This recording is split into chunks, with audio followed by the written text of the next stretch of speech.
네, 말씀 보시겠습니다. 제가 최근에 구해줘 2라는 드라마를 보게 되었습니다. 그래서 하이라이트만 봤는데요. 제가 원래 드라마를 굉장히 좋아합니다. 그래서 아내가 신혼초에 그것을 보고 우리 집은 텔레비전이 없어야 되겠다 하고 텔레비전을 없앴습니다. 근데 요즘 이제 하이라이트로 이렇게 볼 수가 있는데 좀 관심이 있는 드라마였기 때문에 제가 하이라이트를 쭉 챙겨봤는데요. 거기에 이제 보면 이렇게 착한 목사, 그다음에 성도들, 그다음에 사기꾼이 나옵니다. 그래서 이제 착한 목사가 성도들과 함께 교회를 세우는데요. 근데 사기꾼에게 당해가지고 어떻게 사이비 이단으로 빠져 들어가는가, 이걸 이제 전체적인 주제로 이렇게 잡았어요. 그래서 이제 나중에는 이제 다 망하게 되고 재앙을 당하게 되는데 그 내용 중에서 보면 하나님을 이제 자기 마음대로 믿는, 말씀대로 믿지 않고 그 이제 장면 중에서는 많이 나오는 게 기도하고 찬양하고 이런 쪽에 중심을 두거든요. 네. 말씀 보는 장면은 거의 안 나와요. 그래서 좀 안타깝다 이런 생각들이 저에게 들었었고요. 그리고 나중에 이제 자기의 죄를 합리화하는, 하나님을 자기 마음대로 그렸고 자기 마음대로 생각해서 죄마저도 합리화하는 그런 모습들. 나중에 또 목사가 사람을 죽이거든요. 죽이면서 심판이라고 이야기를 합니다. 좀 끔찍한 내용인데 이 내용들을 보면서 바른 믿음, 또 바른 삶에 대해서 많이 제가 고민하면서 또 묵상할 수 있었던, 그래서 드라마를 보면서 제가 은혜를 받았습니다. 그래서 저도 돌아보고 나는 진짜 잘 믿고 있는가, 하나님을 제대로 알고 있는가, 이것에 대해서 깊이 묵상할 수가 있었습니다. 오늘 본문 2절에 보면요, 2절을 한번 같이 한번 읽어볼까요? 시작. 지식 없는 소원은 선하지 못하고 발이 급한 사람은 잘못 가느니라. 아멘. 여기서 지식은 하나님을 아는 지식을 말합니다. 하나님의 속성, 하나님의 성품을 아는 것입니다. 하나님의 성품, 속성에는 여러 가지가 있는데요. 크게 비공유적 속성과 공유적 속성으로 나눌 수가 있습니다. 좀 어려운 말인데 비공유적 속성은 인간에게는 없고 하나님에게만 유일하게 있는 그런 속성, 성품을 말합니다. 즉 전능하심, 전지하심, 무소부지하심, 어디나 계신 하나님. 사람은 어디나 있을 수 없잖아요. 근데 하나님은 그런 속성, 성품을 가지십니다. 또 공유적 속성, 함께 공유하고 있다는 거죠. 인간도 가지고 있고 하나님도 가진 성품, 속성이 있는데 사랑, 공의, 정의 이런, 우리도 사랑을 가지고 있잖아요. 그런 하나님도 가지고 있고 우리도 가지고 있는 속성, 성품. 그래서 우리가 하나님에 대해서 성경에 나와 있는 내용들을 정확하게 아는 것들이 참 중요합니다. 그래서 피조물이 창조주를 알고 경배하는 것은 당연하고 중요한 일입니다. 그래서 하나님은 누구신가? 이것에 대해서 우리가 늘 성경을 묵상하면서 배워가야 합니다. 또한 그뿐만 아니라 하나님은 나에게 누구신가? 이것도 굉장히 중요합니다. 그냥 성경에 나와 있는 하나님, 이게 아니라 그 넘어서 또 나에게 누구이신가? 하나님이 여러분에게 누구시죠? 우리는 늘 그 대답을 가지고 살아야 합니다. 하나님은 당신에게 있어서 누구십니까? 라고 누군가 질문했을 때 거기에 대해서 대답을 해줘야 합니다. 이게 바로 전도입니다. 내가 믿는 하나님이 누군가? 내가 이렇게 새벽에 비가 오는데도 불구하고 달려와서 예배하는 그 대상이신 하나님, 그분은 나에게 누구신가? 이것을 분명하게 우리는 붙잡고 있어야 합니다. 또한 지식 없는 소원이라고 해서, 소원은 예전 번역에 보면 열정으로 해석을 할 수가 있는데요. 지식 없는 소원, 이렇게 하면 하나님을 아는 지식이 없는데 열심만 있다는 겁니다. 열정이 있다는 거죠. 무식하면 용감하다라는 말이 있습니다. 지식 없는 소원은 오늘 본문 말씀에 의하면 선하지 못하고 잘못 가게 됩니다. 우리가 잘못된 성경 지식을 가지고 그것을 진리라고 확신을 가지면 매우 위험합니다. 신천지 같이 이단에 빠진 사람들, 또 사이비에 빠진 사람들, 이런 사람들이 대표적인 경우죠. 하나님에 대해서 잘못된 지식을 가지고 굉장히 열심을 냅니다. 굉장히 열정이 있습니다. 뜨겁습니다. 어떤 때 보면 우리 학생들도 우리 지체들도 저렇게 뜨거우면 얼마나 좋을까? 저렇게 열심을 가지면 얼마나 좋을까? 이런 생각들을 종종 하게 되는데요. 잘못된 지식을 가지고 열심을 내기 때문에 굉장히 위험합니다. 또 요즘은 유튜브를 많이 보잖아요. 거기 가짜 뉴스들이 굉장히 많습니다. 실제로 분별이 잘 안 됩니다. 어느 것이 진짜인지 어느 것이 가짜인지. 근데 그것을 보고 사람들이 많이 휘둘립니다. 정확한 지식들이 없다 보니까 사람들이 말하는 것에 의해서 계속 휘둘리는 거죠. 한쪽 이야기를 계속 듣고 있으면 그게 진리 같습니다. 또 이쪽 이야기를 듣고 있으면 그게 진리 같습니다. 올바른 주관들이 필요한데 전체적인 상황들을 볼 수 없으니까 어려움에 빠지는 사람들이 참 많습니다. 교회에서도 말씀과 기도 없이 일만 열심히 하는 사람들을 종종 보게 됩니다. 우리 학생들도 그런 친구들이 상당히 있는데요. 말씀은 어디 가고 기도는 어디 가고 그저 일만 남아있고 사역만 남아있는 그런 사람들이 굉장히 위험합니다. 당장은 좋아 보이죠. 당장은 교회 일이 잘 되어져 가는 것 같고 움직이는 것 같은데 오히려 그런 사람들이 굉장히 위험에 빠뜨릴 수 있습니다. 교회를 위험하게 하는 거죠. 하나님을 모르면 미련하게 되고 성경 잠언에서는 그것을 굉장히 강조합니다. 하나님을 모르는 것 자체가 미련하다 이야기합니다. 지혜가 없다. 지식이 없다. 또한 이런 사람들이 굽은 길을 씩씩하고 당당하게 걸어갑니다. 바르지 못한 길들을 아주 확신을 가지고 걸어간다는 것입니다. 매우 위험합니다. 그 결과 어떻게 될까요? 여러분이 예측할 수 있습니다. 말씀도 분명하게 말합니다. 3절 한번 보실까요? 3절 같이 읽겠습니다. 사람이 미련함으로 자기의 길을 굽게 하고 마음으로 여호와를 원망하느니라. 자기의 길을 굽게 자기가 스스로 만드는 겁니다. 그리고 결국에는 하나님을 원망합니다. 하나님을 자기 뜻대로 자기 마음대로 움직이려고 했답니다. 안 되니까 원망이 나오고 불평이 나옵니다. 알라딘의 램프 요정 있잖아요. 필요할 때 싹 불러가지고 자기의 소원을 들어주게 합니다. 하지만 하나님이 어디 그렇습니까? 자기의 소원을 들어주지 않으니까 하나님을 욕합니다. 하나님을 원망합니다. 하나님이 우리의 종입니까? 막 부려먹게. 근데 많은 사람들이 그렇게 표현을 하지 않지만 하나님을 막 부려먹으려고 합니다. 그래서 자기 뜻대로 안 되면 자기 필요를 채워주지 않으시면 원망하고 불평하고 이렇게 살아가는 그리스도인들이 참 많습니다. 그렇다면 하나님께서 진정 원하시는 것은 무엇일까요? 오늘 본문 16절에 그 말씀이 나와 있습니다. 16절 함께 읽겠습니다. 시작. 계명을 지키는 자는 자기의 영혼을 지키거니와 자기의 행실을 삼가지 아니하는 자는 죽으리라. 계명을 지키는 자, 즉 하나님 말씀에 순종하는 자, 하나님께서 찾으시는 자이십니다. 하나님을 알고 말씀에 순종하면 우리는 생명을 얻습니다. 또한 자기 영혼을 지킨다고 말합니다.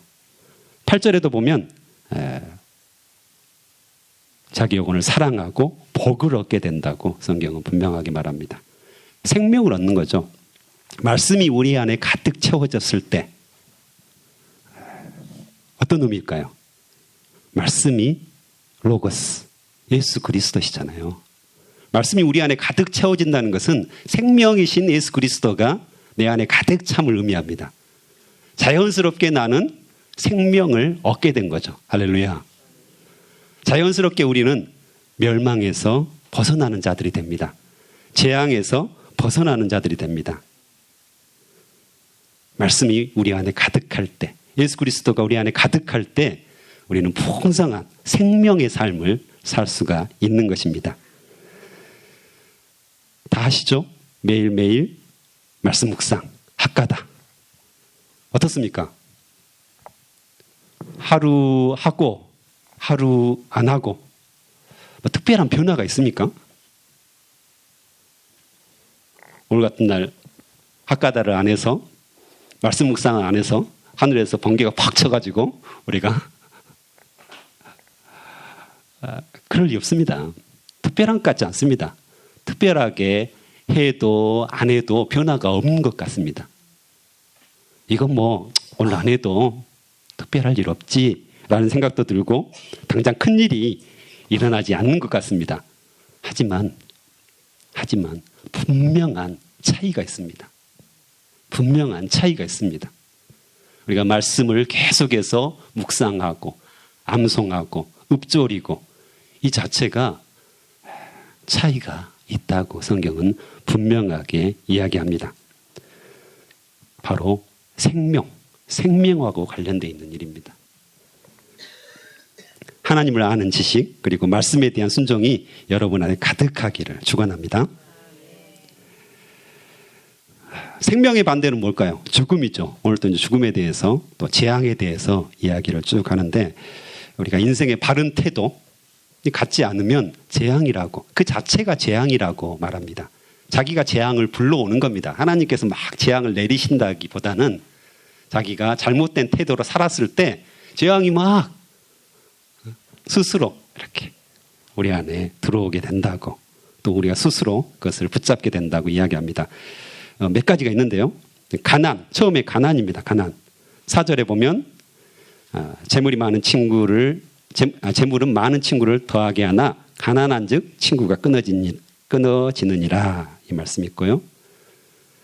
7절에도 보면 가난한 자는 그의 형제들에게도 미움을 받거든 하물며 친구야 그를 멀리하지 아니하겠느냐 따라가며 말하려 할지라도 그들이 없어졌으리라 이 말씀이 나오는데요. 베풀고 나누고 선물을 주기를 좋아하는 사람들에게 친구들이 많이 생긴다고 이야기합니다. 친구는 이제 굉장히 공동체 생활에서 굉장히 중요한 사람이죠. 그래서 가난과 게으름 이걸로 말미암아서 재앙과 벌이 있는데 형제들에게 미움을 받고 친구들도 멀리한다고 이렇게 이야기합니다. 참 서러운 일이죠. 형제들이 미워하고 친구들도 멀리 떠나가는 그 모습들 어울리지 못해서 스스로 어려움을 겪는 모습입니다. 그래서 그것이 재앙과 벌이 되는 거죠. 또한 거짓말하는 자의 재앙이 있습니다. 본문에서는 거짓말하는 것보다 가난한 것이 차라리 낫다 이 이야기를 합니다. 22절에서 또한 5절, 9절, 28절에 이 거짓 증인 5절에 보면 거짓 증인은 벌을 면하지 못할 것이요 거짓말하는 자도 피하지 못하리라 이렇게 말씀하시고요. 9절에도 거짓 증인은 벌을 면하지 못할 것이요 거짓말을 뱉는 자는 망할 것이니라 이렇게 말합니다. 재앙이 있고 망하게 된다. 28절에 보면 망령된 증인은 정의를 업신여기고 악인의 입은 죄악을 삼키느니라. 망령된 증인, 거짓말하는 자는 하나님을 업신여긴다고 말합니다. 당연히 축복을 받지 못하겠죠. 재앙이 있는 것입니다. 하나님을 업신여기고 하나님의 말씀을 따르지 않기 때문에 자연스럽게 망하게 되는 것입니다. 또한 게으른 자에 대해서도 말합니다. 게으른 자. 게으른 자는 자연스럽게 가난하게 됩니다. 15절, 24절 그 말씀이 나와 있는데요. 게으름이 사람으로 깊이 잠들게 하나니 태만한 사람은 줄일 것이니라. 당연하죠. 배가 고프겠죠. 24절에 보면 게으른 자는 자기의 손을 그릇에 놓고서도 입으로 올리기를 괴로워하느니라. 예, 음식이 있는데 그것조차도 입에 넣기를 괴로워한다. 당연히 굶주리게 되고 당연히 가난함을 벗어날 수가 없는 것입니다. 그것이 바로 재앙입니다. 우리는 부지런히 손을 올리고 부지런히 머리를 사용해야 되겠습니다. 그래서 하나님을 섬기고 또 사람들을 섬기고 사랑하는 일에 우리가 손과 발이 되어야 되겠고요. 또한 우리 머리로는 좋은 머리잖아요. 하나님을 아는 지식을 계속해서 쌓아가는 그런 부지런함이 필요하겠습니다. 또한 삶의 태도 중에서 노하기를 맹렬히 하는 것도 그것도 재앙을 받는다고 이야기합니다. 19절에 그 말씀이 나와 있죠. 그래서 노하기를 더디하라. 11절에 이것이 사람의 슬기다. 이렇게 이야기합니다. 노하기를 더디하는 것. 11절 같이 한번 읽어보겠습니다. 11절 시작. 노하기를 더디하는 것이 사람의 슬기요 허물을 용서하는 것이 자기의 영광이니라. 아멘. 그래서 노하기를 더디하는 것 사람의 슬기이고요. 허물을 용서하는 것 죄에 대한 용서죠. 예수님의 십자가를 지고 인내함으로 다른 사람의 죄를 용서해 주는. 그래서 이로 말미암아서 예수 그리스도께서 영광을 얻으셨다. 성경은 이야기합니다. 그래서 우리가 다른 사람의 허물을 용서하는 것 이것이 자기의 영광이 된다. 이렇게 분명하게 이야기를 합니다. 그래서 노하기를 맹렬히 하면 우리가 재앙을 얻게 되지만 우리가 노하기를 더디하고 용서하면 자기의 영광 하나님께서 우리의 빛이 되어주신다. 영광이 되어주신다. 이렇게 분명하게 말씀하십니다. 십자가의 그 사랑 예수 그리스도의 사랑을 묵상하시면서 나에게 죄 지은 자를 용서하고 허물을 용서해주는 삶 이것이 우리에게 꼭 필요한 삶이라고 성경은 이야기하고 있습니다. 또한 잠언은